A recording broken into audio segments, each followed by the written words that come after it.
Концентрација, проценка, прецизност. За Роб Вивер овие зборови опишуваат неговата страст.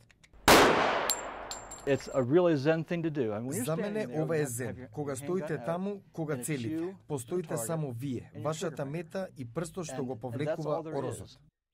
Ова е љубов за многу американци. Американската повелба на правата, особено вториот амандман, им го гарантира правото да поседуваат и носат оружје. Сојузните држави ги детерминираат законите што се однесуваат на чување и носење на оружјето.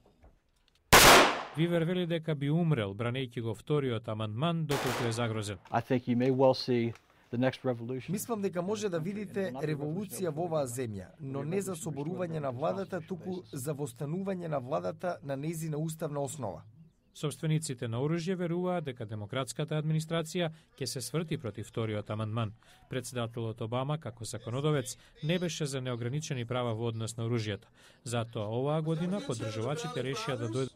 Тие веруваат дека правилно ја толкуваат волјата на основачките татковци на нацијата. Вториот амандман не е расно прашање, не е прашање на прости и образовани луѓе. Тоа е американско прашање. Верна Лонг летала многу часови да дојде на собирот. Вели дека нејзиниот глас ќе се види на гласачкото ливче. Ќе продолжиме да гласаме се додека не избереме луѓе кои разбираат што значи уставот за нас. Други собственици на оружје отворено го покажуваа, стоејќи на границата на Вашингтон, на почва на Вирџинија. Вирџинија дозволува јавно носење на оружје.